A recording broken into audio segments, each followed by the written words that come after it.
Nyagasani Yesu nabane namwe.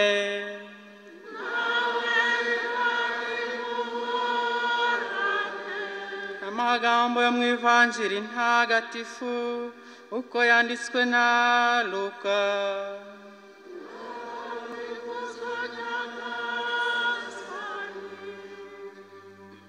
Muri icyo gihe Yesu ajyana na Petero na Yohani na Yakobo aterera umusozi ajya gusenga. Mu gihe yasengaga mu maso he hahinduka ukundi, n'imyambaro ye irakirana nk'umurabyo. Nuko haza abagabo babiri baganira nawe, ari bo Musa na Eliya. Babonekera babengerana ikuzo, bavugana nawe iby'urupfu rwe yari agiye gupfira i Yerusalemu.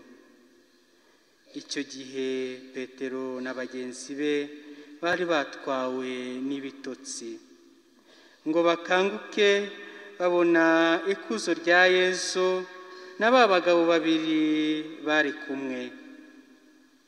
Bagiye kugenda, Petero abwira Yesu ati, "Mwigisha, kwibera hano ntako bisa. Reka tuhace ibiraro bitatu, kimwe cyawe, ikindi cya Musa, n'ikindi cya Eliya." Icyakora ntiyari azi icyo avuga. Akivuga ibyo, igihu kiraza kirabatwikira, kibarenzaho bashya ubwoba. Nuko ijwi rituruka muri cya gihu rivuga riti, "Uyu ni umwana wanjye nihitiyemo, mujye mumwumvira." Ijwi ngo rimare kuvuga, babona Yesu ari wenyine.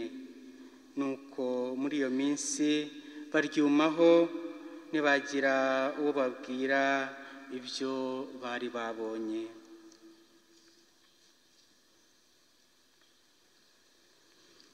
Iyo ni Ivanjiri ntagatifu.